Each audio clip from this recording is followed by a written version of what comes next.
हामीले एबोमिनेसनको बारेमा सिकिरहेका छौँ र एबोमिनेसन चाहिँ के हो भन्ने कुरालाई हामीले हेर्दै गर्दाखेरि हाम्रो सोलको कुराहरूलाई पनि हामीले सिक्दैछौँ। अनि हामीले के हेरिरहेका छौँ भन्दाखेरि चाहिँ अस्ति हामीले पवित्र आत्माले चाहिँ कसरी हाम्रो जीवनमा काम गर्नुहुन्छ भन्ने कुरालाई पनि हामीले सिक्यौँ। अनि एउटा खण्डलाई तपाईहरुसँग शेयर गर्न चाहन्छु। रोमीको किताब 6 अध्यायको 14 पद। रोमीको किताब 6 अध्यायको 14 पदलाई हामी हेर्छौँ अलिकति।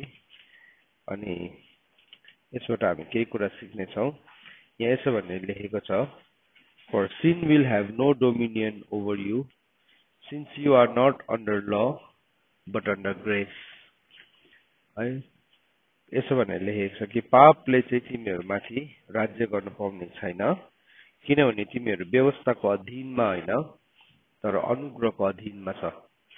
र जब हामीले एबोमिनेसनको कुरालाई सिक्दैछौँ, एउटा कुरालाई के सिकिरहेका छौँ भन्दाखेरि चाहिँ कि पापलाई चाहिँ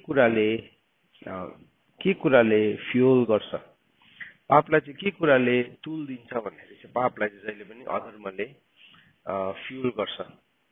तर अब यहाँ वचनलाई पढ्दै गर्दाखेरि हामीले के सिक्यौँ भन्दाखेरि चाहिँ अधर्मलाई चाहिँ कसरी हामी ओभरकम गर्छौँ भन्दाखेरि चाहिँ अधर्मलाई चाहिँ हामीले परमेश्वरको ललाई जब हामी जान्दछौँ, राइचियसनेसलाई जान्दछौँ, जो चाहिँ परमेश्वरको लबाट आउँछ, तब चाहिँ हामी त्यसलाई जित्छौँ भनेको होइन। तर फेरि यो वचनलाई पढ्दै गर्दाखेरि हाम्रोमा एउटा कन्फ्युजन पनि आउँछ। पापले चाहिँ तिमीहरूमा राज्य गर्ने छैन, किनभने तिमीहरू व्यवस्थाको अधीनमा होइनौ तर अनुग्रहको अधीनमा छौ भन्दाखेरि। सो यो व्यवस्था जुन चाहिँ छ, यो व्यवस्था चाहिँ कुन चाहिँ व्यवस्था हो भन्दाखेरि चाहिँ यो चाहिँ त्यो पोर्सन हो जुन चाहिँ पोर्सनमा चाहिँ हामीले अस्ति सिक्दै थियौँ। व्यवस्थाको 7वटा आयाममा law of scene and death, मृत्यु र पापको व्यवस्था। सो मृत्यु र पापको पनि एउटा व्यवस्था छ। अनि मृत्यु र पापको व्यवस्थाले चाहिँ के भन्छ, पापको ज्याला के हो? मृत्यु हो। सो पापको ज्याला मृत्यु हो। त्यो व्यवस्थालाई प्रभुले त्यो व्यवस्थालाई खारिज गर्नु भएको छैन। त्यो व्यवस्था खारिज हुँदैन, किनभने त्यो चाहिँ परमेश्वरको राइचियस ल भित्र नै आउँछ। परमेश्वरको राइचियस ल भित्र आउने भएको कारणले गर्दाखेरि चाहिँ यहाँ जुन चाहिँ भनेको छ, पापले तिमीहरूमा राज्य गर्ने छैन भन्ने कुरालाई किन चाहिँ यो भनेको भन्दाखेरि चाहिँ सिनको डोमिनियनलाई प्रभुले के गर्नुभयो, पहिला आफ्नो रगतद्वारा, प्रभुले आफ्नो क्रुसमा गर्नुभएको कामद्वारा प्रभुले त्यसलाई नाश गर्नुभयो। पापले जुन डोमिनियन गरिरहेको थियो। अनि पापको शक्ति चाहिँ केसमा छ भन्दाखेरि चाहिँ पापको शक्ति चाहिँ बाइबलले भन्छ व्यवस्थामा छ। कुन चाहिँ व्यवस्थामा? मृत्युको व्यवस्थामा छ। पापको शक्ति व्यवस्थामा छ। त्यो चाहिँ के हो? कुन चाहिँ व्यवस्था भन्दाखेरि चाहिँ मृत्युको व्यवस्था। तर प्रभु यीशु ख्रीष्टलाई चाहिँ मृत्युले रोक्नु सकेन। मतलब अरू सबैजनालाई रोक्नु सक्ने, पृथ्वीमा जन्मेको एकजना मानवलाई रोक्नु सक्ने कुरा चाहिँ के थियो भन्नुहोस् त? मृत्यु हो। अन्त मृत्युले चाहिँ कति बेला एउटा मान्छेको जीवनमा अधिकार पाउँछ भन्दाखेरि चाहिँ मृत्युले चाहिँ नि एउटा मान्छेको जीवनमा कति बेला अधिकार पाउँछ? जब त्यो मान्छेको जीवनमा के छ? पाप छ। मृत्युको व्यवस्था, द ल अफ डेथ चाहिँ कति बेला एक्टिभ हुन्छ भने त्यो चाहिँ जहिले पनि पापद्वारा त्यो चाहिँ सक्रिय भइहाल्छ। तर प्रभुको वचन प्रेरितको किताब 2 अध्यायको 23, 24, 25 विशेष गरिकन हामीले 25 पदहरू पढ्दै गर्दाखेरि त्यहाँ के भनेको छ भने मृत्युले चाहिँ प्रभु यीशु ख्रीष्टलाई 24 पदमा रोक्न सकेन। उहाँलाई रोक्नु चाहिँ असम्भव भयो, मृत्युको लागि इम्पोसिबल भयो। मृत्यु चाहिँ कोहीसँग पनि हारेको थिएन। फर्स्ट एडमदेखि, पहिलो आदमदेखि अन्तिम आदमसम्म आइपुगिन्जेलसम्म चाहिँ मृत्यु कोहीसँग पनि हारेको थिएन। मृत्युले सधैँ नै जिति नै रहेको थियो। मृत्यु जहिले पनि जिति नै रहेको थियो। सुन्नुहोस् है। सो के भयो, प्रभु यीशु ख्रीष्ट जब आउनुभयो उहाँ चाहिँ मासु र रगतको शरीरमा आउनु भएको। त्योभन्दा अगाडि परमेश्वर को आफ्नै अलौकिक आत्मिक स्वर्गीय शरीर छ। स्वर्गीय शरीर अलौकिक छ, त्यो कहिले पनि मर्दैन, कहिले पनि नाश हुँदैन। अनि तर त्यो कुरालाई चाहिँ प्रभुले घटाइकन, त्यसलाई चाहिँ 7 गुणा घटाइकन उहाँले तपाईँ र म जस्तो मासु र रगतको शरीरलाई धारण गर्नु भएको। प्रभुको असीम शक्तिमा, प्रभुको असीम के भन्नु, ग्रेट पावरमा अलमाइटी गडले के गर्न सक्नुहुन्थ्यो भन्दाखेरि चाहिँ उहाँले आफ्नो पुत्रलाई नपठाइकन पनि उद्धारको कामलाई गर्न सक्नुहुने थियो। कसरी हुन्थ्यो भन्दाखेरि चाहिँ अचानक मान्छेको हार्टलाई प्रभुले चेन्ज गरिदिन सक्नुहुन्थ्यो कम्प्लिटली, अचानक। तर त्यो चाहिँ के हुन्थ्यो भन्दाखेरि चाहिँ त्यो चाहिँ एउटा दासत्व, त्यो चाहिँ एउटा दासत्व होइन, तर त्यो चाहिँ एउटा इम्पोज्ड, मान्छेमाथि जबरजस्ती लागू गरेको कुरा हुने थियो। किन भन्दाखेरि चाहिँ प्रभुले एउटा मान्छेलाई त अब उहाँले बनाउनु भएको नि त, हामीलाई बनाउनु भएको, हाम्रो बनावटलाई जान्नुहुन्छ। सो प्रभुले हाम्रो हार्टको एउटा हिस्सालाई जबरजस्ती चेन्ज गरिदिनु भयो नि, त्यो मान्छे के हुन्छ, त्यो मान्छेले अब पाप नै गर्नु छोड्थ्यो।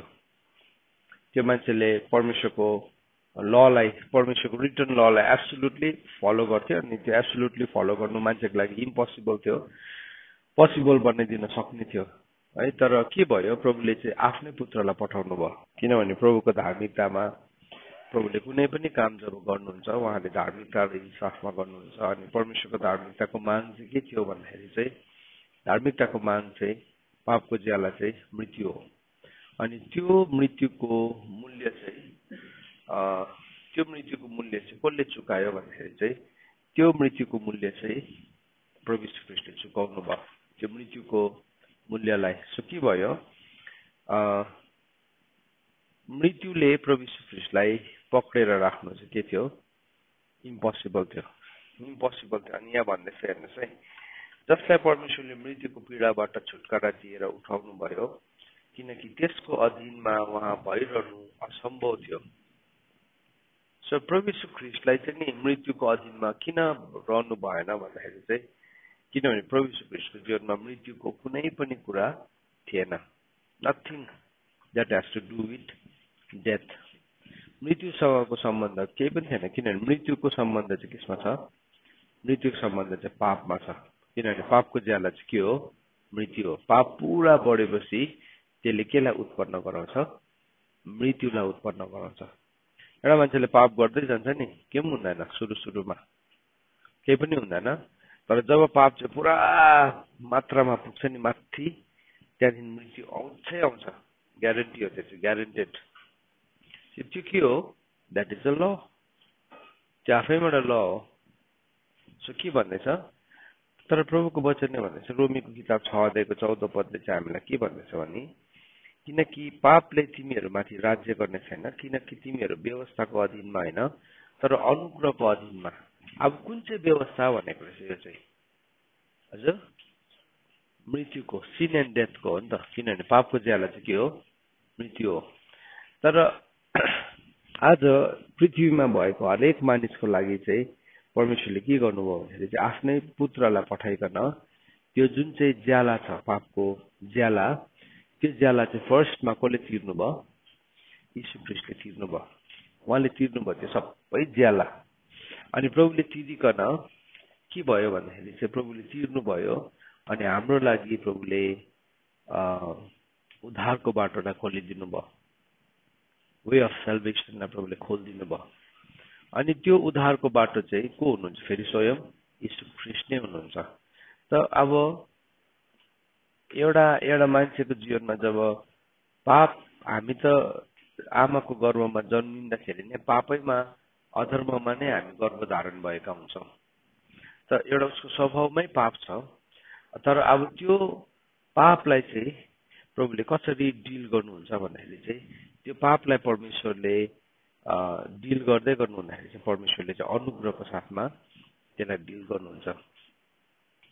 एउटा पापी मान्छेले अनुग्रह पाएन भने चाहिँ त्यो मान्छेले कहिले पनि जीवनलाई सुधार्नु पाउँदैन। प्रभुले के गर्नुभयो भन्दाखेरि चाहिँ इन्साफ आउनुभन्दा अगाडि जहिले पनि बिफोर जजमेन्ट, न्याय आउनुभन्दा अगाडि जहिले पनि के आउँछ? ग्रेस आउँछ, मर्सी आउँछ। सो मर्सी चाहिँ पहिला जान्छ, प्रभुको मर्सी पहिला जान्छ, अनि मर्सीको बादमा चाहिँ के आउँछ? फेरि इन्साफ आउँछ, जजमेन्ट आउँछ। यो होइन कि परमेश्वरले जजमेन्टलाई नै क्यान्सल गरिदिनु भएको होइन।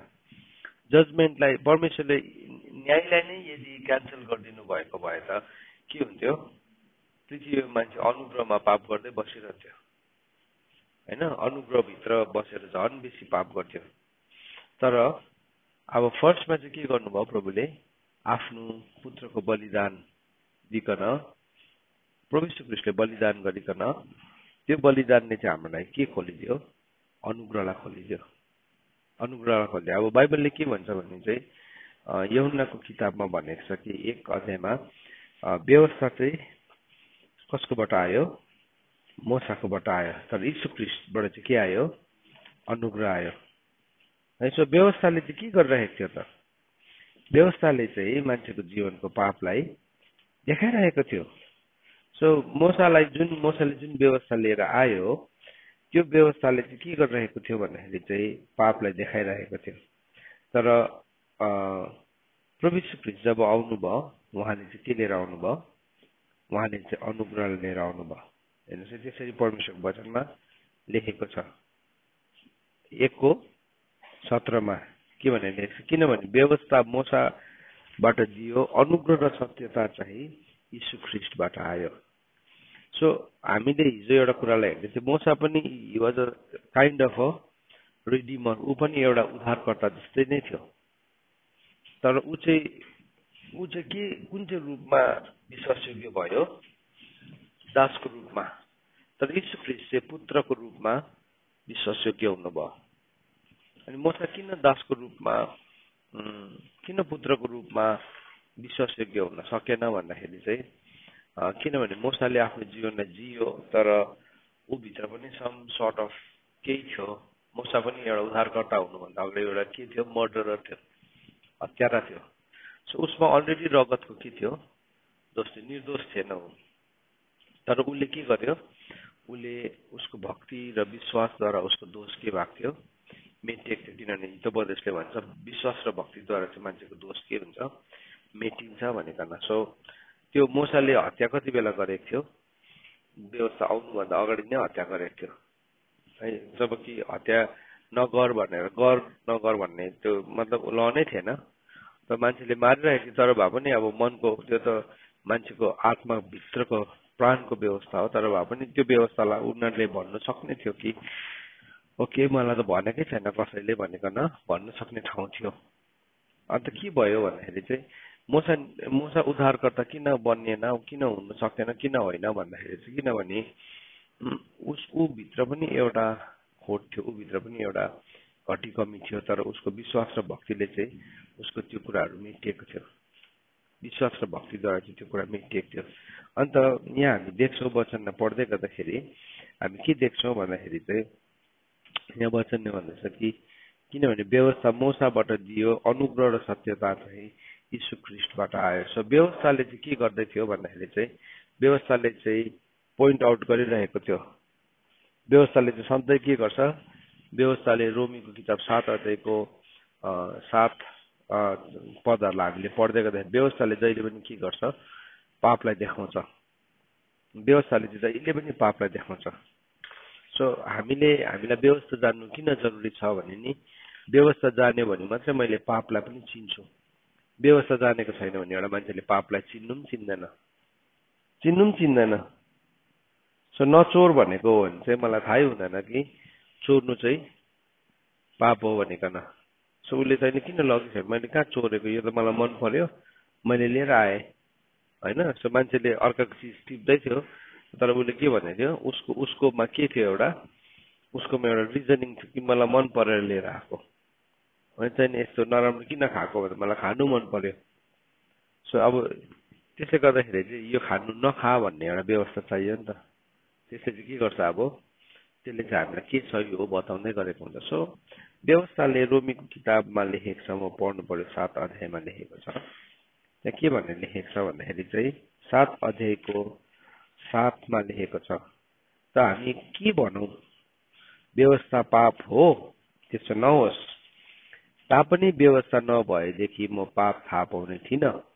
हेर्नुहोस् है, अब यो पौलले रोमीको किताब पढ्दाखेरि नि अब हामीले पवित्र आत्माले नभर्दै यो किताब पढ्यो भने नि कन्फ्युज हुन्छौँ। फेरि उनले नै व्यवस्थालाई फेरि सबै रद्दी भयो भन्छ। यस्तो प्रकारले भनेको छ खासमा चाहिँ। अब रोमन्सहरू चाहिँ एकदमै उनीहरूले कसरी कुनै कुरालाई बुझ्थ्यो भन्दाखेरि चाहिँ त्यसलाई उसले क्रिटिकल एनालिसिस, मतलब कुनै पनि कुरालाई उनीहरूले क्रिटिकली हेर्थ्यो अनि त्यसलाई फेरि सही प्रकारले पनि हेर्थ्यो। सो उसले यो जब रोमनलाई लेखेको चिठी छ, उसले भनेको छ सुरुमै यो कुरा चाहिँ मैले कसलाई लेखेको हो, व्यवस्था जान्नेहरूलाई, व्यवस्था जान्नेहरूलाई। सो के गरेको थियो उनीहरूले, उसले पहिला चाहिँ क्रिटिसाइज गरेको जस्तो गरे रोमनको 7 अध्यायमा 6-7 अध्यायमा। तर फेरि उसले आएर भनेपछि बिचमा त्यसो भए चाहिँ व्यवस्था पाप हो त, व्यवस्था पाप हो त भन्दाखेरि उसले भन्दैछ फेरि होइन, व्यवस्था त पाप होइन, तर व्यवस्था नभएदेखि त म पाप पनि थाहा पाउने थिइनँ। इम्पोर्टेन्स अफ ल।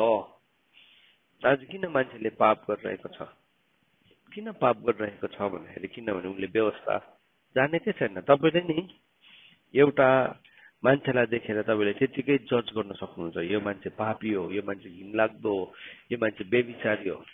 तर त्यो मान्छेलाई तपाईँले कुनै दिन गएर नि भन्नुभएको छ कि बेविचार गर्नु पाप हो, परमेश्वरको वचनले यसरी भन्छ, यस्तो त पाप हो त। हामी मान्छेलाई भन्छ नि यो लेस्बियन हो, यो गे हो, यिनीहरू पापीहरू हो। तर के हामीले भनेको छौँ कि बाइबलले भन्छ कि यो चाहिँ पाप हो भनिकन, यो चाहिँ पाप हो, अनि यस्तो काम गर्नेहरू चाहिँ नरकुण्ड जान्छ। तर त्योभन्दा अगाडि चाहिँ प्रभुले तिम्रो लागि के ल्याउनु भएको छ, अनुग्रह ल्याउनु भएको छ। अनि अनुग्रहले चाहिँ तिमीलाई के गर्छ, व्यवस्थाले तिमीलाई पाप देखाउँछ, अनुग्रहले चाहिँ तिम्रो जीवनमा पापको राज्यलाई के गरिदिन्छ, रोकिदिन्छ। किनकि पापले तिमीहरूमाथि राज्य गर्नु दिँदैन। अब पाप यहाँ भन्दैछ किनकि पापले तिमीहरूमाथि राज्य गर्ने छैन, किनकि तिमीहरू व्यवस्थाको अधीनमा होइन तर अनुग्रहको अधीनमा छौ। तर जब हामी यीशु ख्रीष्टको अनुग्रहमा आउँछौँ त्यो मान्छेको जीवनमा पापको राज्य के हुन्छ, हट्छ, तोडिन्छ, रोकिन्छ। रोकिएको मात्रै हो, हटेको होइन। तर त्यो अनुग्रहले चाहिँ, अब त्यो मान्छेले अनुग्रह पायो नि यीशु ख्रीष्टको। अघि बेविचार गर्दै थियो, त बेविचार गर्नु हुँदैन भन्ने कुरालाई वचनबाट सिकायो, व्यवस्थाले सिकायो। अब त्यो सिकाउँदाखेरि त के हुन्छ, उसको त होस खोलिन्छ, अरे मैले त यसलाई त लभ पो सम्झेको थिएँ, यो त के रहेछ, पाप रहेछ। मैले त यो लभ सम्झेको, यो त लस्ट रहेछ, लस्ट त पाप रहेछ। त मैले के गर्ने, अब पापलाई रियलाइज गर्ने नि त के गर्ने त अब उसको नेक्स्ट स्टेप के हो, उसलाई यीशु ख्रीष्टको अनुग्रहभित्र हामी के गर्छौँ, लिड गर्छौँ। यीशु ख्रीष्टको अनुग्रहभित्र लिड गर्दै गर्दाखेरि चाहिँ नि अब जुन चाहिँ अघि पापको राज्य छ नि, त्यो पापको राज्य चाहिँ उसको जीवनमा के हुन्छ, बन्द भएको हुन्छ त्यो पोइन्टदेखि। तर अब त्यो अनुग्रहलाई चाहिँ लिकन उसले के गर्नुपर्ने हुन्छ, पश्चाताप गर्नुपर्ने हुन्छ। अब रोमीको किताब 2 अध्यायको 4 पदले भनेको छ कि अनुग्रह प्रशस्त मात्रामा छ भन्दै तैँले पाप गरिरहने है, त्यसो नहोस् है। अब अनुग्रहले चाहिँ हामीलाई जहिले पनि कहाँ लिड गर्नुपर्छ, पश्चातापमा, रिपेन्टेन्समा लिड गर्नुपर्छ। आज के भयो, अधुरो शिक्षाको कारणले गर्दाखेरि मान्छेले रिपेन्टेन्समा लिड भएको छैन। अनुग्रह छ, God is good all the time भन्दै बसिरहेको छ है। तर यहाँ के भन्दैछ, यसो भनेर लेखेको छ कि परमेश्वरको कृपाले चाहिँ तँलाई पश्चातापमा डोर्याउँछ भनेर थाहा नपाएर के त उहाँको दया सहनशीलता र धैर्यको सम्पत्तिलाई तुच्छ ठान्छस्।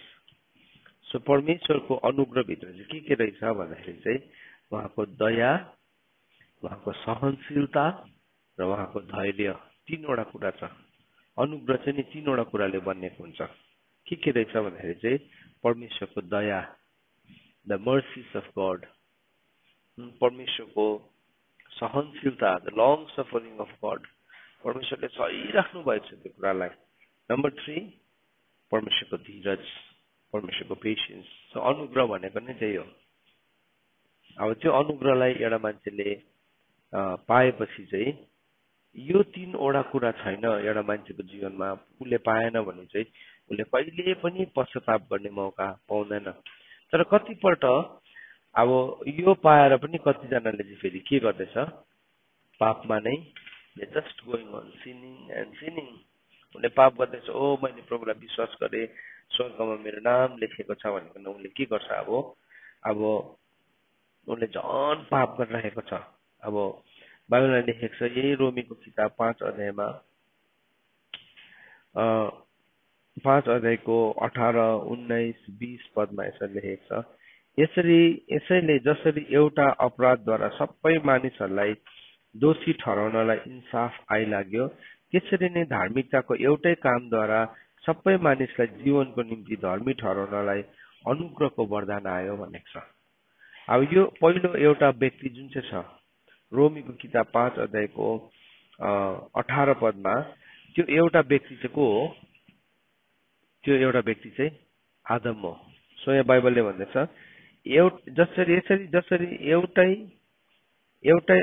जसरी एउटै अपराधद्वारा सबै मानिसलाई दोषी ठहराउनलाई इन्साफ आइलाग्यो। एउटा अपराधद्वारा है दोषी ठहराउनलाई इन्साफ आयो। एउटा मान्छेको पापले, आदमको पापले गर्दाखेरि भने त्यसै गरी धार्मिकताको एउटै कामद्वारा सबै मानिसलाई जीवनको निम्ति धर्मी ठहराउनलाई अनुग्रहको वरदान आयो। अघि हामीले पढ्यौं, व्यवस्था चाहिँ कोबाट आएको थियो? मूसाबाट आएको थियो। तर अनुग्रह कोबाट आयो?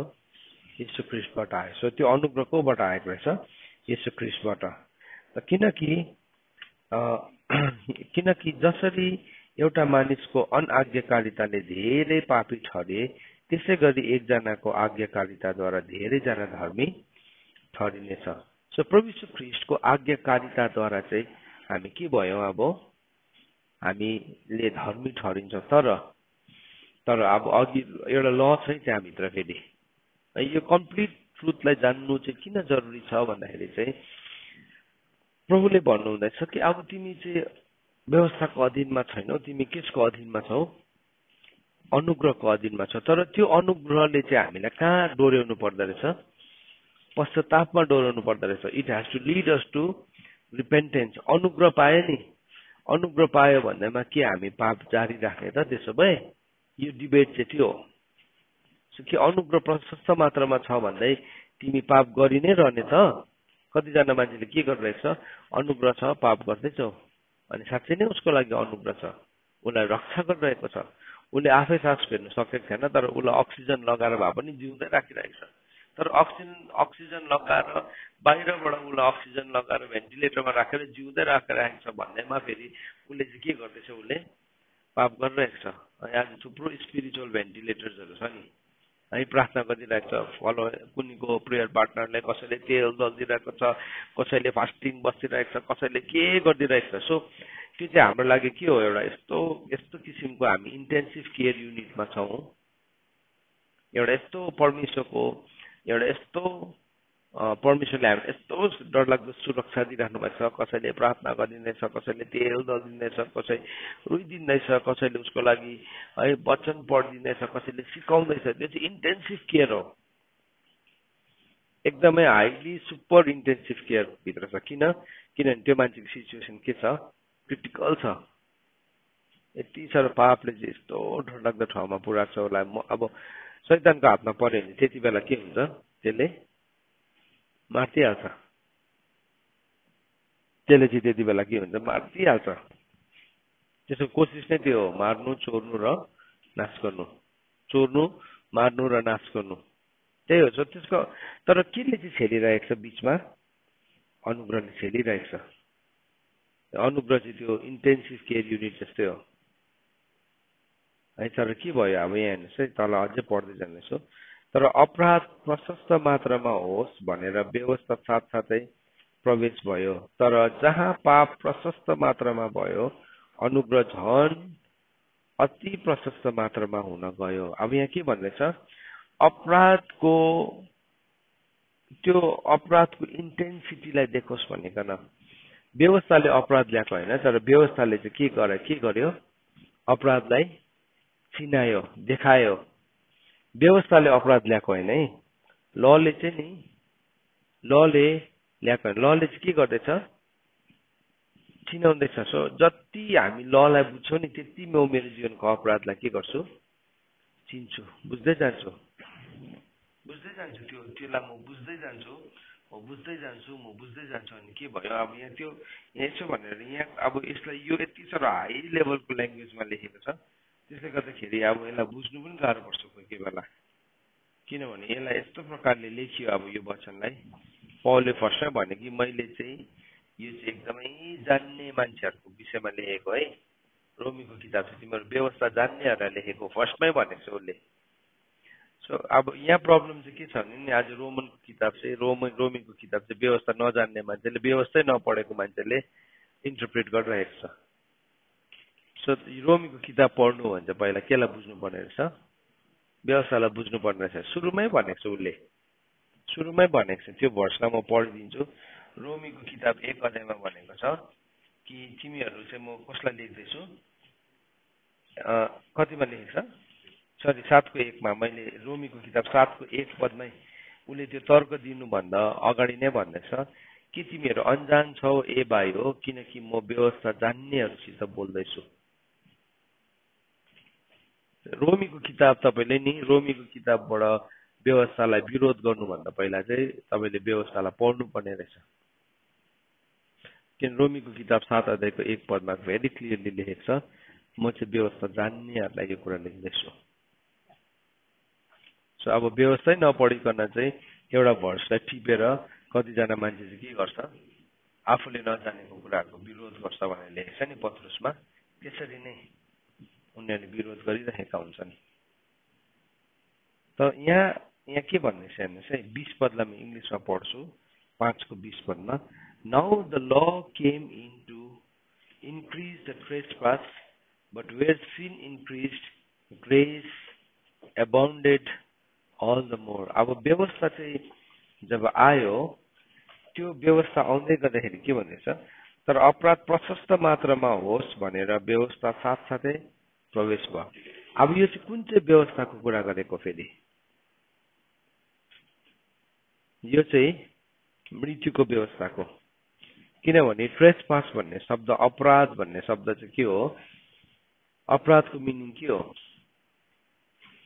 अपराधको मिनिङ चाहिँ तपाईँलाई थाहा छ के कुरा सही हो जान्नुहुन्छ तर तपाईँले त्यसको विपरीत गर्नुहुन्छ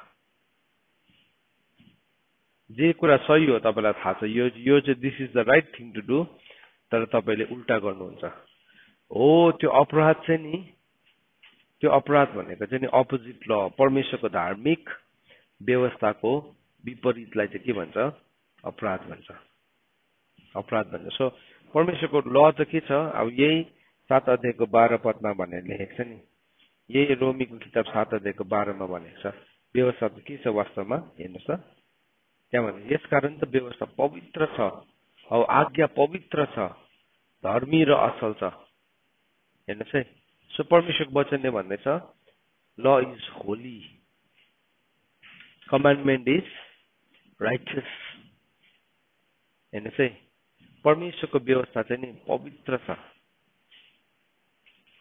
परमेश्वरको व्यवस्था चाहिँ पवित्र छ तर यहाँ 20 पदमा जुन चाहिँ भन्दैछ हेर्नुहोस् है now the law came in to increase the trespass अब यो कुन चाहिँ लको कुरा गरेको हो भन्दाखेरि चाहिँ law of scene and death है त्यो चाहिँ के हो मृत्यु र पापको व्यवस्थाको कुरा गरेको law of scene and death मृत्यु र पापको व्यवस्था कुरा गरेको। सो त्यो मृत्यु र पापको व्यवस्थाले चाहिँ के गर्दैछ भन्दाखेरि चाहिँ परमेश्वरको राइचियस ल, परमेश्वरको धार्मिक व्यवस्थाको चाहिँ जहिले पनि विरोध गर्छ। सो एकपट्टि जीवन र आत्माको व्यवस्था छ। अब रोमीको किताब 7 अध्यायको 12 मा भन्दैछ, पौलले भन्दैछ व्यवस्था त वास्तवमा के छ? पवित्र छ। व्यवस्था चाहिँ के छ? पवित्र छ। यसै कारण त व्यवस्था पवित्र छ, आज्ञा चाहिँ पवित्र र धर्मी र असल छ। यो चाहिँ कुन चाहिँ व्यवस्थाको कुरा गरेको हो? परमेश्वरको जिउँदो व्यवस्थाको, जीवनको व्यवस्थाको कुरा गरेको हो। सो के भयो? मूसाले जुन चाहिँ व्यवस्था लिएर आयो त्यो व्यवस्था चाहिँ नि अपराध होइन।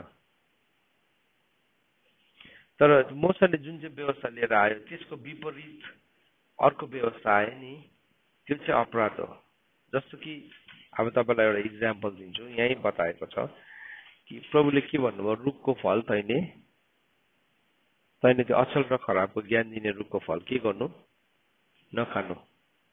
नखानु भनेको चाहिँ के हो? It is a righteous command of the lord. परमेश्वरको के हो? धार्मिक आज्ञा हो नि, धार्मिक व्यवस्था। तर त्यसको बदली चाहिँ शैतानले चाहिँ के ल्यायो? के भन्यो हावालाई? तिमीले रुखको फल खानु भन्यो, नखानु भनेको चाहिँ त्यसले के भन्यो? खानु भन्यो। सो के भयो? नखानु भन्ने जुन चाहिँ प्रभुले भन्नुभएको थियो नि, त्यसलाई नै त्यसले के गर्यो? उल्टा बनायो। हो, त्यो जब आदम र हावाले नखानु भनेर प्रभुले भन्नुभएको फल खायो नि, त्यो चाहिँ के भयो? अपराध भयो। त्यो चाहिँ अपराध भयो। किनभने लले चाहिँ के भनेको थियो? नखानु। त्यो झुक्केर खाइपठाएको होइन उनीहरूले, हो उनीहरूलाई झुक्काएको हो। तर खाने चोइस चाहिँ के थियो? उनीहरूको आफ्नो थियो, पर्सनल थियो। शैतानले झुक्काएको थियो। तर जब उनीहरूले पर्सनल चोइसबाट खाए नि, त्यो दिनदेखि चाहिँ त्यो चाहिँ के भयो? त्यो चाहिँ के काउन्ट हुँदो रहेछ? सिन होइन, ट्रेसपास, अपराध भनेको गन्ती हुन्छ। अब यहाँ हेर्नुहोस् ल, तपाईँले परमेश्वरको वचनलाई सुन्नुहुँदैछ नि,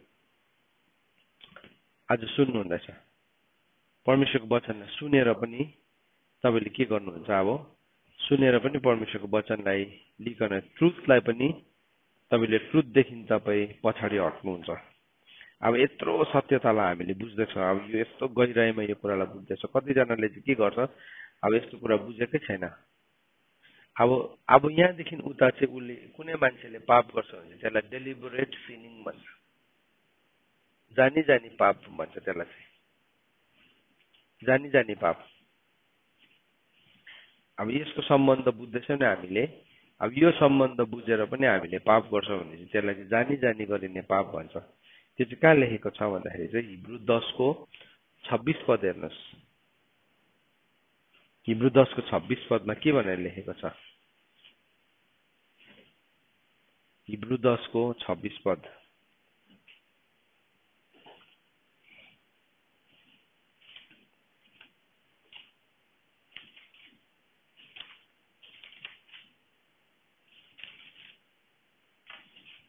हिब्रू 10को 26 पद तपाईँले हेर्नुहोस्, त्यहाँ के भनेको छ? हिब्रू 10को 26 पदले भन्दछ,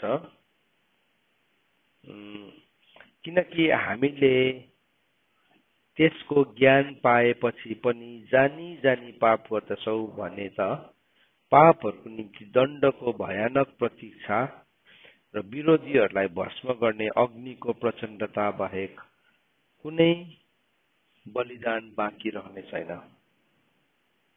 इङ्ग्लिसमा पनि पढिदिनु पर्यो। यसरी भन्दैछ कि for if we go on sinning deliberately after receiving the knowledge of the truth. Knowledge of the truth. So knowledge of the truth चाहिँ केबाट आउँछ? हजुर, परमेश्वरको राइचियस लबाट आउँछ। अन्त त रोमीको किताब 7 अध्यायको 12 पदमा के भन्यो? व्यवस्था चाहिँ के छ? होली छ। अनि होली मात्रै भनेको छैन त्यहाँ, तर के भनेको छ? त्यसलाई पुरा त्यहाँ भनेको छ यसै कारण त व्यवस्था पवित्र छ औ आज्ञा पवित्र छ र धर्मी र असल छ। सो बाइबलले भन्दैछ कि व्यवस्था चाहिँ के छ? पवित्र छ अरे। कमान्डमेन्ट पनि के छ? पवित्र छ। राइचस एन्ड गुड, असल छ। हो त्यो चाहिँ के हो भन्दाखेरि चाहिँ त्यो चाहिँ नलेज अफ ट्रुथ हो। त्यो चाहिँ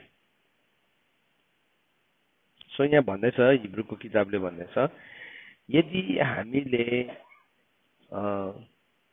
ज्ञानको मतलब सत्यताको ज्ञान पाएर पनि जानी जानी पाप गर्छ भने चाहिँ त्यो मान्छेको लागि चाहिँ के छैन?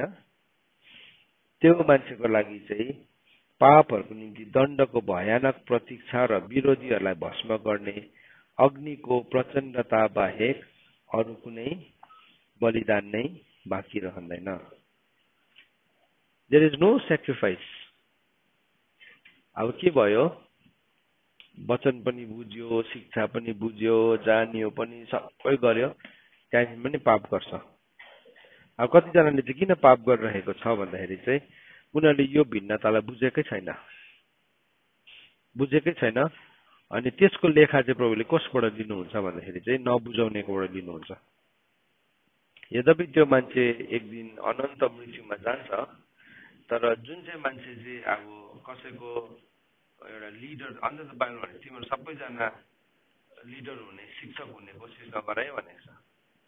किनभने यदि हामी साँच्चैकै शिक्षक बनिन चाहन्छौँ भने चाहिँ हामीले सम्पूर्ण सत्यतालाई बोल्नुपर्छ। अल ट्रुथ, सम्पूर्ण सत्यतालाई बोलेन भने चाहिँ के हुन्छ भने हामीले मान्छेलाई माथि माथिको कुरा भन्छ, ओ व्यवस्था पाप हो, व्यवस्था खारिज भयो, व्यवस्था सक्यो, तिमी केसको अधीनमा छौ? अब व्यवस्थाको अधीनमा होइन, तिमी केसको अधीनमा छौ? अनुग्रहको अधीनमा। तर यो व्यवस्थाको अधीनमा छैनौ भन्दाखेरि चाहिँ के चाहिँ भनेको? त्यो चाहिँ के चाहिँ भनेको त? त्यसलाई हामीले बुझ्न चाहिँ आवश्यक छ। त्यसलाई बुझेनौ भने चाहिँ हामीले यो पौलले लेखेको कुरा पटक्कै बुझ्दैनौँ। रोमीको किताब त झन् हामी बुझ्नै सक्दैनौँ। अनि धेरैजना मान्छेले चाहिँ परमेश्वरको कुरालाई विरोध गर्नुको लागि चाहिँ यही रोमीको एक दुईवटा भर्स टिप्छ। तर आज त्यो वचन टिप्नुभन्दा पहिला चाहिँ रोमीको किताब 7 अध्यायको 1 लाई त्यो व्यक्तिहरूले राम्रोसँगले पढ्नुपर्छ। पौलले भनेको छ, म चाहिँ व्यवस्था जान्नेहरूलाई यो कुरा भन्दैछु। सो तपाईँले व्यवस्था नजानिकन नि यहाँबाट टिपेर तर्क वितर्क गर्दै हुनुहुन्छ नि तपाईँ, you are in a very dangerous place. किन? You are not preaching righteousness. तर तपाईँको प्रचार गराइले चाहिँ मान्छे कहाँ पुग्दैछ? नरकुण्डमा पुग्दै गरेको हुन्छ। त्यसको लेखा चाहिँ प्रभुले तपाईँबाट लिनुहुन्छ। यसको इन्टेन्सिटीलाई, यसको गहिराईलाई हामीले बुझेको छौँ कि छैनौँ? अब हेर्नुहोस् है, म फेरि रोमीको किताब 6 अध्यायको 14 पदमा आउँछु। यो सबैलाई मैले अहिले बुझाउँदै गर्दाखेरि रोमीको किताब 6 अध्यायको 14 पदले चाहिँ के भन्दैछ भन्दाखेरि चाहिँ अब हामी चाहिँ केसको अधीनमा छौँ? अनुग्रहको अधीनमा। तर अनुग्रहको पनि के रहेछ? एउटा अनुग्रहको पनि एउटा टाइम रहेछ। अनुग्रहको टाइम छ, सुन्नुहोस् है। अन्त त्यसलाई चाहिँ के भनेको छ? त्यो टाइमलाई ग्रहणयोग्य समय भनेको छ। ग्रहणयोग्य समय भनेको छ अनुग्रहको टाइमलाई चाहिँ। सो यही रोमीको किताबलाई हामीले 2 अध्यायको 12 पदलाई पढ्यो भने, 12 पद हो या कतिमा, कोरिन्थीमा पनि छ, रोमीमा पनि छ कि के भनेको छ भन्दाखेरि चाहिँ त्यहाँ एउटा टाइम छ। त्यो टाइम हुँदा नै हामीले के गर्नुपर्छ? अनुग्रहलाई हाम्रो जीवनमा ग्रहण गर्नुपर्छ। दोस्रो कोरिन्थी 6 मा लेखेको छ, 6 को 2 पदमा लेखेको छ।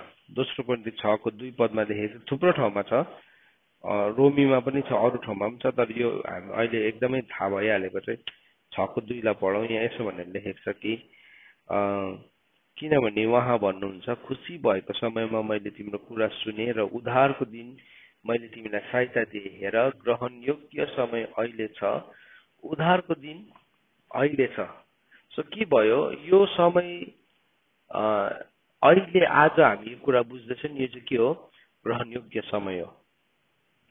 ग्रहण योग्य समय हो। त्यो ग्रहण योग्य समय चाहिँ अहिले छ। उद्धारको दिन पनि अहिले छ। अहिले छ। त के भयो अब त्यो ग्रहणयोग्य समयलाई यदि हामीले बुझेनौँ, त्यो ग्रहणयोग्य समय भनेको चाहिँ के भनेको रहेछ? अनुग्रहको समय भनेको हो। त्यो चाहिँ अनुग्रहको समय भनेको त्यो चाहिँ अनुग्रहको समय चाहिँ कहिले हो? अहिले हो। उद्धारको दिन कहिले हो? अहिले हो, आज हो। त आज हामीले यहाँ एउटा कुरा सिक्दैछौँ, तिमी चाहिँ किसको अधीनमा छौ? अब अनुग्रहको अधीनमा छौ, अथवा तिमी अहिले आज जुन समयमा छौ त्यो समयलाई चाहिँ के भन्दो रहेछ? ग्रहणयोग्य समय पनि भन्दो रहेछ। तर के हुन्छ, एक दिन चाहिँ त्यो अनुग्रह त्यो मान्छेको जीवनबाट हटाइन्छ, त्यो अनुग्रह चाहिँ त्यो मान्छेको जीवनबाट सकिन्छ, बन्द हुन्छ अनुग्रह उसको लागि अनुग्रह बन्द हुन्छ। किनभने किन बन्द हुन्छ भन्दाखेरि चाहिँ परमेश्वरको अनुग्रह सकिन्छ भनेको होइन, तर त्यो मान्छे चाहिँ एउटा भाँडा हो। एउटा भाँडामा चाहिँ उसको त्यो भाँडामा भएको मैला चाहिँ उसले फाँकेन, तर त्यहीँ उसले सफा पानी चाहिँ हालेको छ। जति पनि सफा पस्दैछ उसको अगाडि के हुँदैछ? अगाडिको मैलाले के हुँदैछ? त्यो दूषित भएको छ। तर अनुग्रह मेरोमा छ भने चाहिँ मैले के गर्नुपर्छ? म चाहिँ मेरो अशुद्धतादेखि हटेर मालिकको कामको लागि मैले आफैलाई के गर्नुपर्छ? तम तयार बनाउनु पर्छ। त्यो चाहिँ के हो? अनुग्रहले चाहिँ के गर्यो मलाई? प्रभुको ज्योतिले चाहिँ मलाई के गर्यो? म भित्र भएको मैलालाई देखाइदियो। त म चाहिँ त्यो मैलालाई चाहिँ हटाउँदिन, तर म भन्छु ओके मलाई यी भित्रै हालिदेऊ, यी नै हालिदेऊ, होइन नि तिम्रो भाँडा मैला छैन, यी मैला भाँडामै हालिदेऊ। अनुग्रह त पछि त्यहाँभित्र, तर के हुँदैछ? अब त्यो अनुग्रहभित्र झन् दूषित भएर निस्किँदैछ। उसले के गर्दैछ? व्यभिचार पनि गर्दैछ, नराम्रो कुरा पनि खाँदैछ, नराम्रो हेर्दैछ पनि, नराम्रो सुन्दैछ पनि, फेरि ऊ एकदम प्रभुको उपस्थितिमा पनि आउँदैछ। प्रभुले उसलाई कन्डेम गर्नुभयो? गर्नुभएको छैन। तर अनुग्रह प्रशस्त मात्रामा छ भन्दैमा के तिमी पाप नै गरिरहने भनेर एउटा प्रश्न छ नि त। अघि रोमीको किताब 2:4 प्रभुको अनुग्रहले चाहिँ मान्छेलाई कहाँ डोर्याउनुपर्छ? पश्चातापमा डोर्याउनुपर्छ। तर आज किन पश्चातापमा डोरेको छैन त मान्छेहरू? किन चाहिँ मान्छेहरू पश्चातापमा डोरेको छैन भन्दाखेरि चाहिँ किनभने यस्तो किसिमको मान्छेहरू छ संसारमा जसले आफ्नो निज लाभको लागि उनीहरूले के गरिरहेको छ? उसले सत्यतालाई मान्छेलाई बताइदिएकै छैन। सत्यतालाई तिमीले पाप गर्नु हुँदैन, तिमीले व्यभिचार गर्नु हुँदैन, तिमीले चोर्नु हुँदैन, तिमीले ढाँट्नु हुँदैन, किनभने चोर्ने, ढाँट्ने, व्यभिचार गर्ने चाहिँ नरकुण्ड जान्छ भन्ने मान्छेको जीवनमा आज आँट नै छैन। त के प्रभुको अनुग्रह आएर चाहिँ आज अनुग्रहमा चाहिँ अब तिमीले व्यभिचार गर्नुहुन्छ त त्यसो भए? हजुर, एउटा त्यो मान्छेले चाहिँ किन भन्दैछ?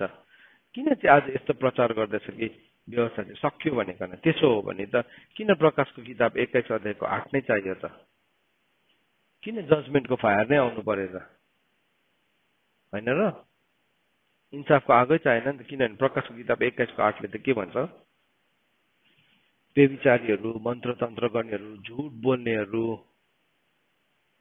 कहाँ जान्छ?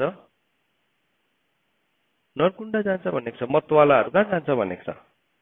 नरकुण्ड जान्छ भनेर भनेको छ। तर किन भन्दैन आज मान्छेले? भाइ, किनभने एउटा कुरा त सायद ऊ आफैले नै ललाई पढेको छैन। किनभने सैतानले सुरुमै एउटा यस्तो विश्वास हाल्दै मान्छे जीवनमा व्यवस्था चाहिँ सकियो। अब व्यवस्था चाहिँ सकियो अनि के भयो? त्यहाँदेखि रोमीको किताबलाई लिएर तर्क गर्छ, तर रोमीको किताब 7 अध्यायलाई नै लिएर तर्क गर्छ प्रायले। तर अब 7 अध्यायको सुरुमै भनेको छ, हेडिङमै भनेको छ, यो चाहिँ म कसलाई लेखेको हो? व्यवस्था जान्ने। तपाईँले रोमीको किताब पढ्नुभन्दा अगाडि चाहिँ राम्रोसँगले व्यवस्था पढ्नुपर्छ।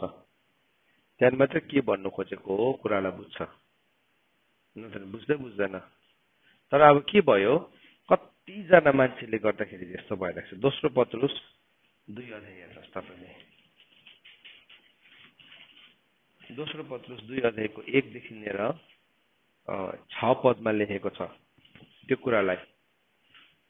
तर मानिसहरूमा झुटा अगमवक्ताहरू पनि खडा भए जस्तै तिमीहरूको बीचमा झुटा शिक्षकहरू पनि खडा हुनेछ। फल्स टिचर्सहरू,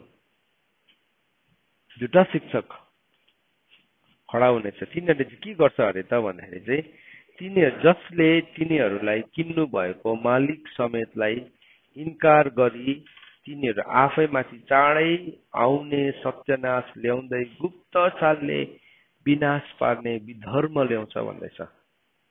आफूलाई हामीलाई किन्नु भएको मालिक, हामीलाई किन्नु हुने मालिक को हुनुहुन्छ? यीशु ख्रीष्ट हुनुहुन्छ। यीशु ख्रीष्टलाई इन्कार गर्छ। कसरी? मुखले त के भन्दैछ? मुखले त प्रभु प्रभु नै भन्दैछ। अन्त प्रभुले के भन्नुभयो? मलाई प्रभु प्रभु भन्ने सबैजना स्वर्गको राज्यको हकदार हुँदैन। को चाहिँ हुन्छ? त्यही जसले चाहिँ मेरो स्वर्गमा हुनुहुने पिताको इच्छालाई पालन गर्छ। तपाईँले कसरी पालन गर्नुहुन्छ मलाई भन्नुहोस् ल। पिताको इच्छालाई तपाईँले how will you do the will of the father?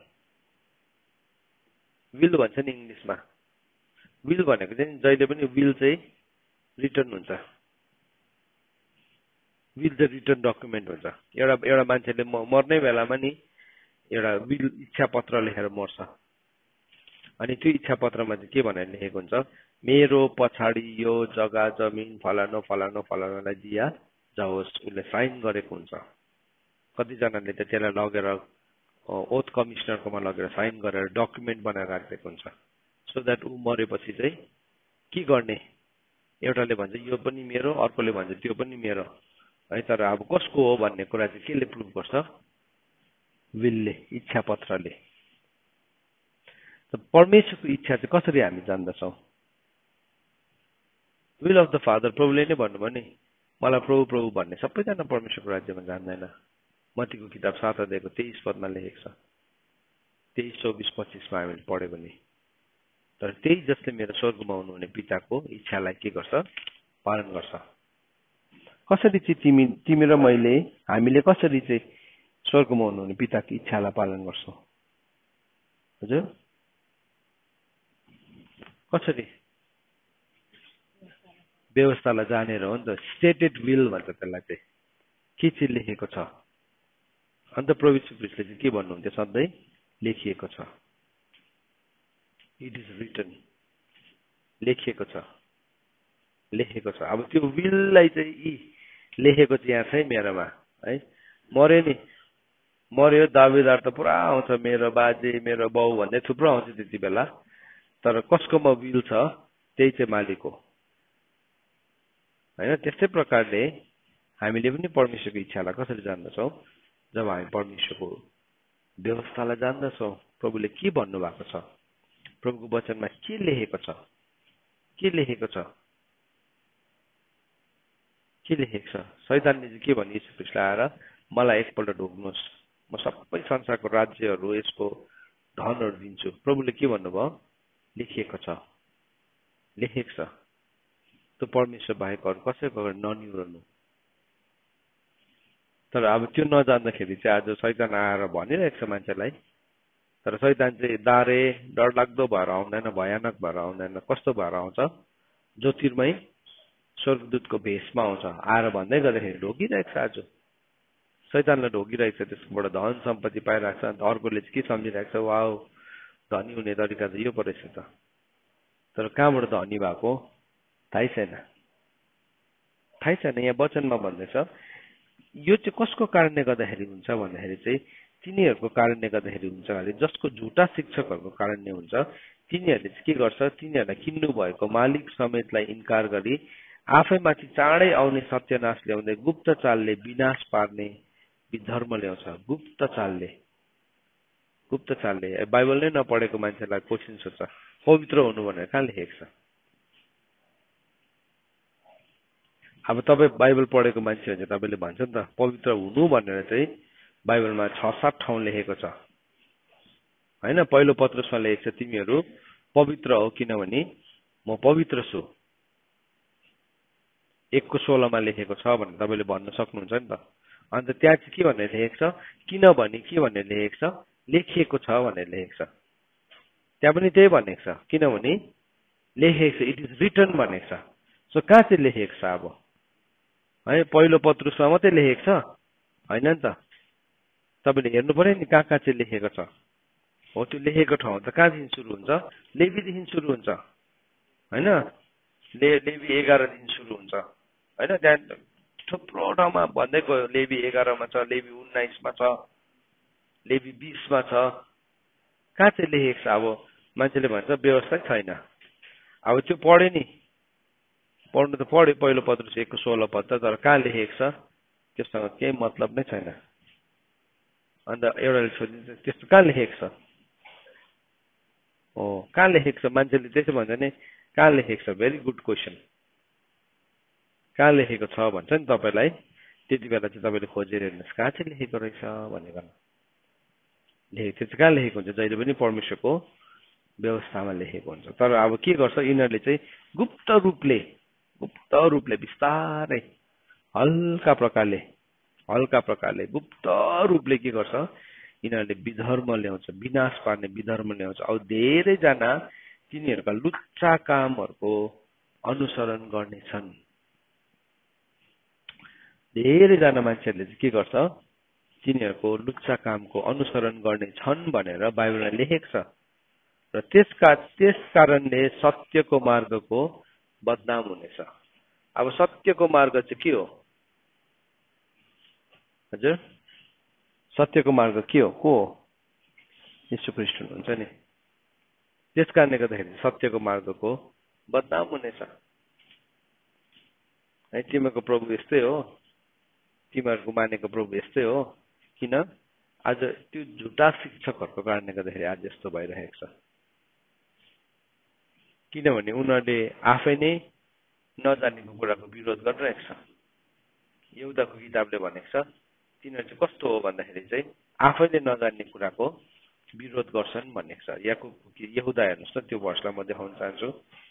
उनीहरूले जान्दै नजानेको कुरा, मैले भने नि अघि रोमीको किताबबाट ल्याएर तर्क दिन्छ, तर उसले व्यवस्थालाई छैन भन्छ। रोमीले चाहिँ भन्दैछ फेरि म चाहिँ कसलाई लेखेको हो, यो व्यवस्था जान्नेहरूलाई लेखेको हो भनेर।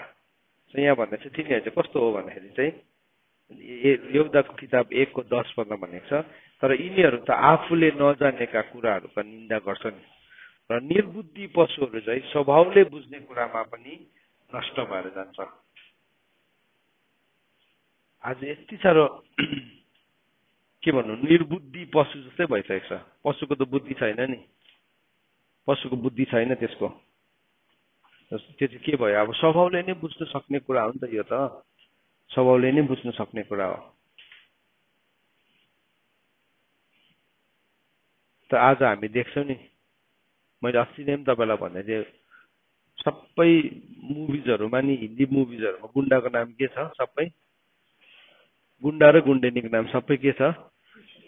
क्रिस्चियन छ। जोन, पिटर, मेरी, होइन होइन के भयो? अब यसो हेर्दाखेरि पनि किन जोन, पिटर, मेरीले पाप मात्रै गरेको देखिरहेको छ उनीहरूले। सो गुन्डा गुन्डेनी राख्दाखेरि पनि के भयो? त्यस्तै राख्छ। कहिले पनि त्यो गुन्डाको नाम नि अर्को राख्दैन, रामप्रसाद राख्दैन, लालबहादुर राख्दैन, तर जोन भन्छ होइन। त्यो भिलेनको नाम चाहिँ के भयो? अब सबै के भयो? अब इसाई नाम छ। किन भन्नुहोस् त? साँच्ची नैमा पनि उसको जीवनमा त्यो देखेको छ नि त। एकपट्टि चाहिँ प्रभु प्रभु भन्छ, अर्कोपट्टि चाहिँ बेविचार गरिरहेको छ। एकपट्टि चाहिँ प्रभु प्रभु भन्छ, अर्कोपट्टि चाहिँ लोभ गरिरहेको छ।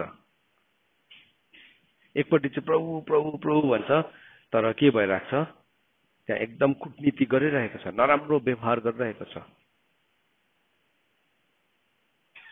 हेर्नुहोस् है। अन्त यहाँ भन्दैछ तिनीहरूले चाहिँ के गर्छ अरे? तिनीहरू चाहिँ आफूले जान्दै नजानेका कुराहरूमा निन्दा गर्छन्। जानेकै छैन त्यत्तिकै निन्दा गर्छ, बुझेकै छैन त्यत्तिकै निन्दा गर्छ। यहाँ परमेश्वरको वचनमा के भन्दैछ? तिनीहरूको कारणले गर्दाखेरि के हुन्छ अरे?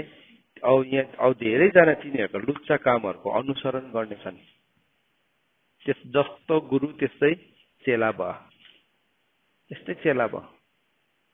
मान्छेले एकदम सत्यताको काम गर्ने खोजिरहेको छ, के गरेर संसारलाई बताउने कोसिस गरिरहेको छ, आफै चाहिँ फेरि चोरेर घुस लिएर ठगिरहेको छ। फेरि एकातिर जीवन चाहिँ फेरि अन्त त्यसलाई यसो हेऱ्यो भने मान्छेले के भन्छ, अरे यो त क्रिस्चियन होइन, विश्वासी भन्ने नाम त अब संसारले दिएको नि त हामीलाई, यिनीहरू त विश्वासी होइन। तर विश्वासी हेर्नु है के भन्छ, एकपट्टि चाहिँ चोरिरहेको छ, अर्कोपट्टि चाहिँ फेरि एकदम प्रचार गरिरहेको छ। एकपट्टि चाहिँ खाइरहेको छ पैसा, करोडौँ लाखौँ खाइरहेको छ, प्रभुको धनमाथि बसेर बसिरहेको छ। फेरि अर्कोपट्टि चाहिँ फेरि उसले नै फेरि के गर्छ, प्रचार गरिरहेको छ। लज्जित हुनुपर्ने हो नि, त्यस्तो मान्छेले स्टेप डाउन गर्नुपर्ने हो नि, त स्टेप डाउन गरेको छैन। तपाईँ झन् बसेर के गर्दैछ, किनभने उसले प्रभुलाई विश्वास नै गरेको छैन। उसले विश्वास नै गरेको छैन कि नरक छ भनिकन, उसले विश्वास नै गरेको छैन स्वर्ग छ भनिकन। किनभने यदि उसले विश्वास गरेको हो भने त उसले त्यस्तो जीवन जिउने थिएन। उसको आशा चाहिँ जिउँदो हो भने चाहिँ नि, याद राख्नुहोस् है छोराछोरी हो, भाइ बहिनी हो, हाम्रो आशा जिउँदो छ भने चाहिँ नि हामी डेलिब्रेट सिन गर्दैनौँ, जानी जानी पाप गर्दैनौँ। तर हाम्रो आशा चाहिँ मरिसकेको छ भने चाहिँ नि हामी यस्तो पाप गर्छौँ, संसारमा नै हामी किल्ला गर्ने कोसिस गर्छौँ। कति वर्ष बाँच्छ संसारमा, कति वर्ष बाँच्छ एउटा मान्छे, 120 वर्ष बाँच्छ भनेको छ, बेसी न बेसी। अनि प्रभुले भन्नुभएको छ, आकाशको चरा चुरुङ्गीलाई खुवाउनेलाई म तिमीहरूलाई पनि खुवाउँछु, तिमीहरूलाई पनि खुवाउँछु। प्रभुले हामीलाई जुटाउनुहुन्छ। तर यस्तो प्रकारले हामी जीवन जिउँछौँ कि हामीले छल गरिरहेको छौँ, लुच्चाइको मार्ग, तिनीहरूको कारणले गर्दाखेरि चाहिँ के हुन्छ अरे भन्दाखेरि चाहिँ परमेश्वरको सत्यको मार्गको के हुन्छ अरे, बदनामी हुन्छ अरे। औ बनावटी कुराहरूको लोभमा तिनीहरूले तिमीहरूलाई लुट्नेछन्, बनावटी कुराहरूको लोभमा। प्रभुको वचनमा लेखेकै छैन, बनावटी कुराहरूमा। परमेश्वरको वचनमा उनीहरूले भन्दै गरेको एउटा पनि छैन कुरा। तर के गर्छ, एउटा कथालाई टिप्छ, अनि त्यो कथामा यस्तो हो, त्यो कथाले चाहिँ अनि के भयो, अब यस्तो डरलाग्दो लुट्छ, लुटिरहेको छ। आज तपाईँको समय लुट्दैछ, तपाईँको समय लुट्दैछ, तपाईँको पवित्रता लुटिँदैछ। हेर्नुहोस् है, मान्छेले नि मेरो धन हो म दिन्छु, ओके, केही भन्नु छैन त्यसमा मेरो, तर समय नि तपाईँको लुटिँदैछ। झुटमा जति लामो समय तपाईँ बिताउनुहुन्छ नि, त्यो समय चाहिँ खेर गएको समय हो, खेर गएको समय हो। अपवित्रतामा जति समय बिताउनुहुन्छ नि तपाईँले, त्यो चाहिँ खेर गएको समय हो। अन्त झुट र अपवित्रता चाहिँ नि त्यो देखिने रूपमा नआउला त्यस्तो प्रकारले, तर एक दिन चाहिँ मान्छेले रियलाइज गर्छ, यत्रो समयसम्म भ्रममा थिएछु।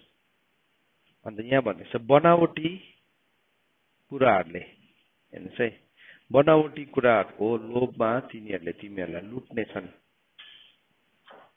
बनावटी कुरा। सो हामी चाहिँ बनावटी कुरामा जानु हुँदैन कहिले पनि। बनावटी भनेको चाहिँ उसले बनायो आफ्नै हिसाबले, आफ्नै हिसाब। जस्तो कि उदाहरणको लागि प्रोस्पेरिटी गस्पल बनावटी कुरा हो, परमेश्वरको वचनमा छैन। प्रभुको वचनमा त हामीलाई के भनेको छ, मबाट सिक किनकि म विनय अनि विनम्र छु, तिमीलाई खानु र लाउनु पुग्यो भने भयो, स्वर्गमा हुनुहुने पिताले तिम्रो कुरालाई बुझ्नुहुन्छ। तर नि तपाईँलाई अब तिमीले यस्तो डरलाग्दो देऊ अनि तिमीलाई यस्तो डरलाग्दो फर्किन्छ। वचन चाहिँ कुन चाहिँ टिप्छ, किफायतीसँग छर्नेले किफायतीसँग कटनी गरे, प्रशस्त छर्नेले प्रशस्तसँगले। कहाँको कटनी कुरा गरेको, अनन्तताको कटनीको कुरा गरेको हो नि त। तपाईँले मलाई यति भक्कु पैसा दिँदाखेरि चाहिँ तपाईँले यो संसारमा कटनी गर्नु चाहिँ नि त्यो चाहिँ रङ हो, त्यो that is a wrong teaching. हामी नि हाम्रो समय पुरा अनन्तताको लागि दिँदैछौँ नि, एक दिन के हुन्छ, हामी त्यसमा अनन्ततामा खटनी गर्छौँ। हाम्रो धन अनन्तताको लागि लोभीलाई, झुट बोल्नेलाई दिएर केही पनि फाइदा छैन, स्ट्रक्चरलाई दिएर केही पनि फाइदा छैन। यदि जीवनमा त्यो लगानी भएन भने, यदि त्यो जीवनमा परिवर्तन भएन भने, होइन भने चाहिँ हामी स्ट्रक्चरल थिङ्कर बनिन्छौँ, स्ट्रक्चरल थिङ्कर। अन्त के भन्ने, आजको दिनमा नि मान्छेले एकदम ठुलो मेगा, एकदम ठुलो लार्ज स्केलको सम्झिन्छ।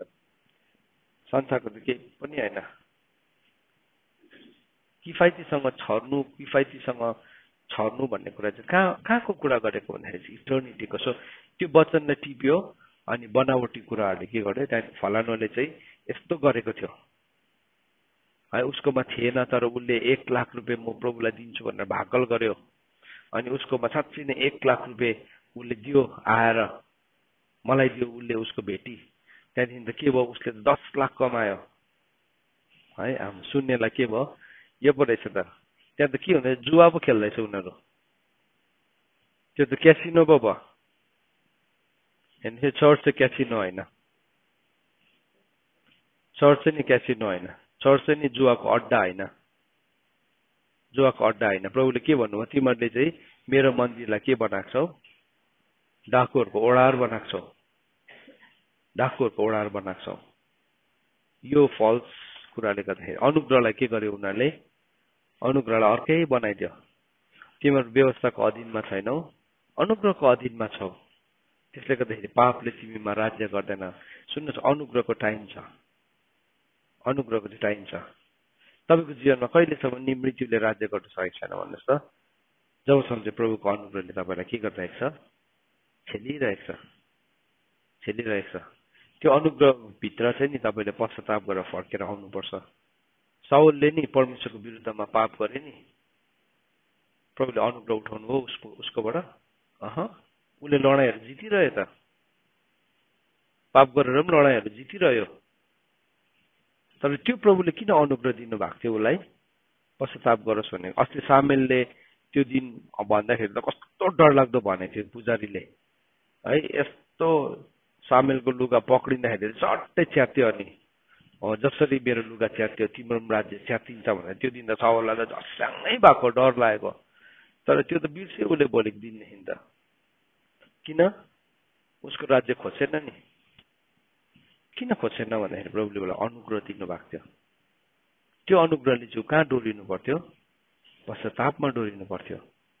तर उसले पश्चाताप गर्यो, गरेन, गरेन। दाउदले जस्तो घिनलाग्दो पाप गरेको थिएन उसले। दाउदले त महा घिनलाग्दो पाप गरे, तर के गर्यो उसले, पश्चातापमा डोर्यो। उसले भने म अपराधी छु भनेको छ उसले। अनि उसले के गर्यो, यस्तो डरलाग्दो पश्चाताप गर्यो। अनि उसले त्यो कुरालाई जीवनमा कहिले पनि डोर्याएन, कहिले पनि डोर्याएन। दाउदको लाइफमा चाहिँ के भने उसले अनुग्रहलाई सही प्रकारले प्रयोगमा ल्यायो।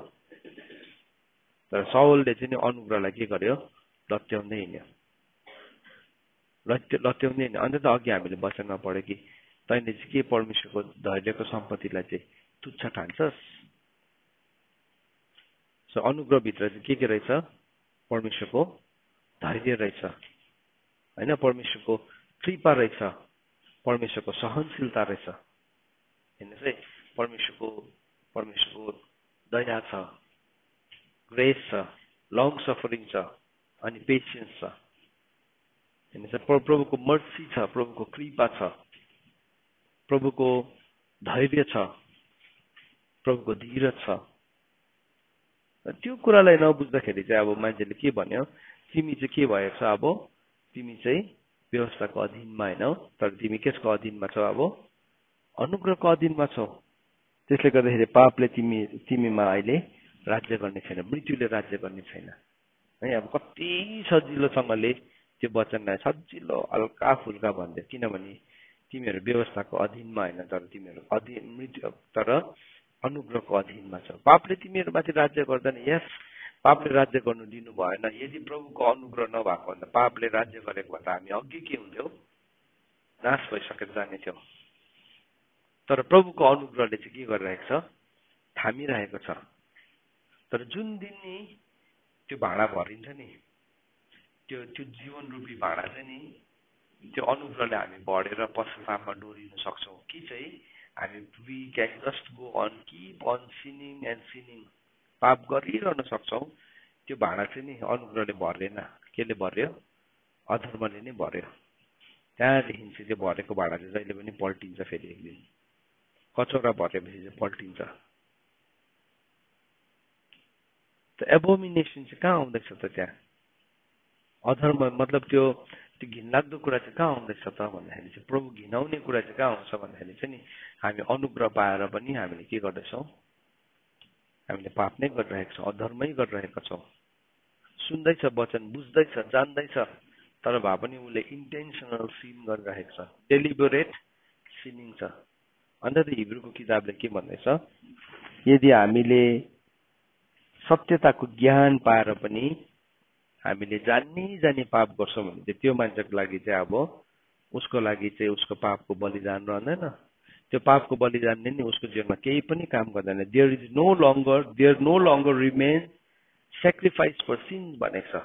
यीशु ख्रीष्टले गर्नुभएको जुन चाहिँ बलिदान छ नि, पापको बलिदान चाहिँ उसको जीवनमा के हुँदैन, क्रियाशील हुँदैन। किन? उसले नै हुनुहुँदैन।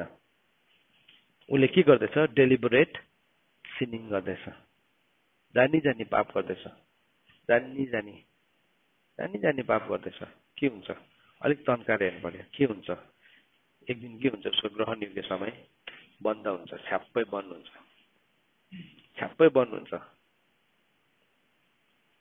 त्यहाँदेखि नि जब ऊ बिउताइन्छ नि, बाइबलले भनेको छ, ऊ चाहिँ केसको लागि बिउताइन्छ, लाजको लागि, शर्मको लागि बिउताइन्छ। दुई किसिमको बिउताइ हुन्छ, एउटा चाहिँ लाजको लागि बिउताइन्छ। हामी सबैले अल हेभ सिन्ड, हामीले सबैले पाप गरेका छौँ।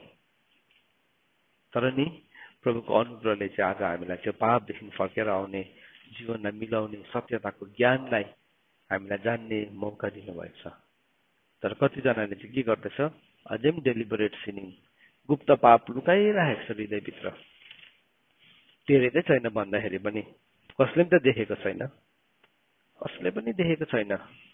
अनि प्रभुले देखाइ पनि दिनुभएको छैन, लाजमा पार्नु पनि हुन्न प्रभुले, तर प्रभुले अनुग्रह दिनुहुन्छ।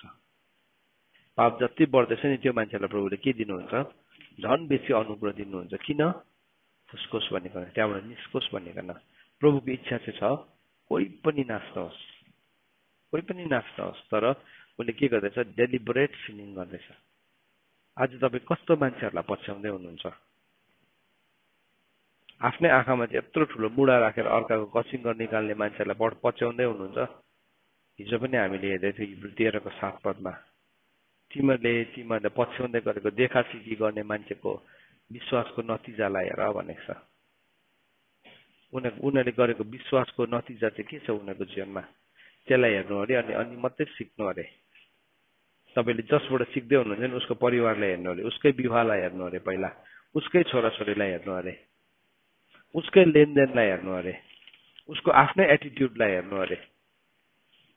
अनि उसको विश्वासको परिणाम राम्रो छ भने चाहिँ के गर्नु अरे, उसलाई पछ्याउनु अरे। हामी आजकल सामान किन्छौँ नि, सामान किन्दाखेरि के गर्छ, अनलाइन किन्दाखेरि रिभ्यू हेर्छ नि, रिभ्यू हेर्छ। रिभ्यूमा चाहिँ के छ, त्यहाँ कतिजना त क्रिटिक पनि पसेको हुन्छ नि, कम्पनीको दुश्मन पसेको हुन्छ नि है। फर्स्टमै दुश्मनको रिभ्यू हुन्छ, यो त खत्तम चिज हो भनेर।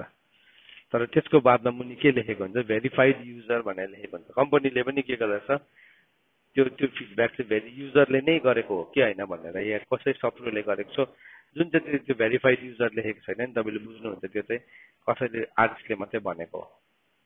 तर भेरिफाइड युजरले भनेको हुन्छ त्यहाँ चाहिँ कतिवटा कुरा चाहिँ, यो चाहिँ किन्नुहोस्, पैसा हालेको चिज रहेछ है, हामी यसो पढ्यो नि, थाहा पायो है, नतिजाबाट के गर्यो हामीले किन, नत्र भने त्यो त स्क्रिनमा त छ, अनलाइन छ। त्यस्तै प्रकारले बाइबलले पनि हामीलाई त्यस्तै प्रकारले यहाँ एउटा उदाहरण दिएको छ है। उनीहरूले त्यही ललाई नै चलाएको हो। उनीहरूको बिजनेस किन भएको छ भन्दाखेरि चाहिँ उनीहरूले खासमा स्पिरिचुअल ललाई नै के गर्छ, अप्लाई गरेको छ, तर शारीरिक कुराको लागि मात्रै गरेको छ। फेरि त्यो एउटा प्रब्लम हो। तर नि लले चाहिँ काम गर्छ। फेरि तपाईँले आगो चाहिँ खाना पनि पकाउँछ, आगो चाहिँ फेरि घर पनि जलाउँछ, आगो त आगै हो नि त। अन्त बाइबलले भनेको छ हिब्रू 7को 13को 7मा भनेको छ, तिमीले जुन चाहिँ नाइकीहरूलाई पछ्याउँदैछौ हेर, उनीहरूको प्रतिफललाई हेर, उनीहरूको अन्तिम अवस्थाको प्रतिफललाई हेर। अरूहरूलाई उफ्री सिकाउँदैछ, तर आफ्नै छोरा बेविचारमा छ, आफ्नै छोरी बेविचारमा छ। विश्वासको नतिजालाई हेर्नुपर्छ अनि त्यो पछ्याउनु भनेको छ। को राइट हो को रङ हो भनेको छैन, तर के सही हो के सही होइन त्यो चाहिँ बताएको छ। को राइट र को रङ भनेको छैन, प्रभुको चाहिँ त्यस्तो खालको छँदै छैन। तर के सही हो र के सही होइन बताएको छ। सो आज हामीले यो एउटा खण्डलाई हेऱ्यो, यस्तो हामी अझै यो एबोमिनेसनको टाइटलभित्र हामी यो कुरालाई अझै हेर्ने गइरहेको छौँ। परमेश्वरको वचन पढाइ र सुनाइमा परमेश्वरले हामीलाई आशिष दिनुभएको होस्। आमेन।